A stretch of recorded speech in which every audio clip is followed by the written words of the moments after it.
व्हायचं त्यामध्ये 2 तारीख एप्रिलची 2 तारीख ही अतिशय महत्वाची मानली जाते, कारण त्या दिवशी शरद पवार यांची राज्यसभा खासदारकीची मुदत संपते आहे. आणि असं म्हटलं जातं आहे की पुन्हा पवारांना जर राज्यसभेवर निवडून जायचं असेल तर जे राष्ट्रवादी काँग्रेसचं आमदारांचं संख्याबळ आवश्यक आहे.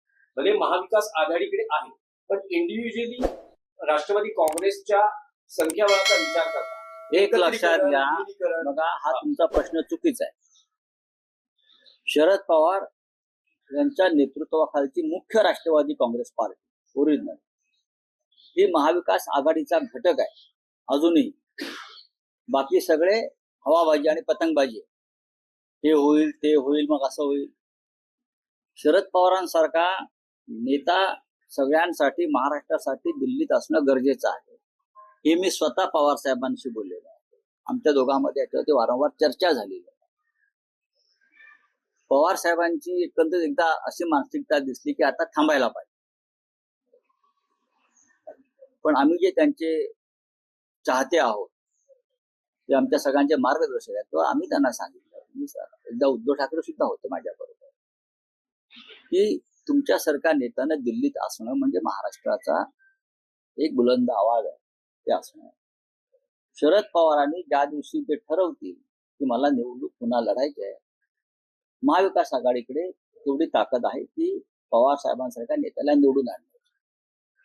आमच्याकडे तेवढी मतं जरूर आहे. त्याच्यामुळे पवार साहेबांसारख्या नेत्याला कोणाकडे हात पसरायची गरज नाही. महाराष्ट्राचा स्वाभिमान, अभिमान या अनेक गोष्टी त्यांच्या भोवती आहेत, बाळासाहेबांच्या बरोबर. त्याच्यामुळे शरद पवार साहेब जर निवडणुकीवर उभे राहणार असतील, त्यांनी राहावं अशी आमची अपेक्षा आहे, इच्छा आहे सगळ्यांची. तर आमच्याकडे महाविकास आघाडीकडे म्हणून जे आहे तेवढी मतांपेक्षा जास्त कोटा आमच्याकडे आहे. आता देवेंद्र फडणवीसजी किंवा इतर काही लोक त्यांनी कितीही त्याच्यामध्ये अपशकुन करण्याचा प्रयत्न केला, विशेषतः दिल्लीत, तरी तो यशस्वी होणार नाही.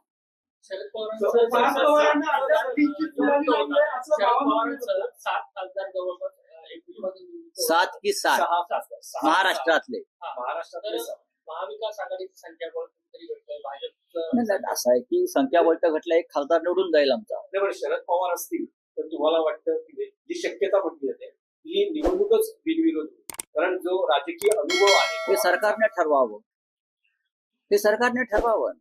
पण पवार साहेबांनी संसदेमध्ये असणं गरजेचं आहे. पण तुम्ही आणि उद्धव ठाकरेंनी शरद पवारांना विनंती केलेली आहे की राज्यसभेची पुढची टर्म ही त्यांनी असणं गरजेचं. पवार साहेबांची लढण्याची इच्छा असेल तर आम्ही त्यांच्या बरोबर आहोत, बरोबर आहे. पण आम्ही जेव्हा त्यांच्याशी मी बोलतो अनेकदा, तेव्हा मी त्यांना सांगतो की तुमच्यासारखा नेता, महाराष्ट्रातला खंबीर नेता हा दिल्लीमध्ये असणं हे आमच्या सगळ्यांसाठी उपयुक्त आहे.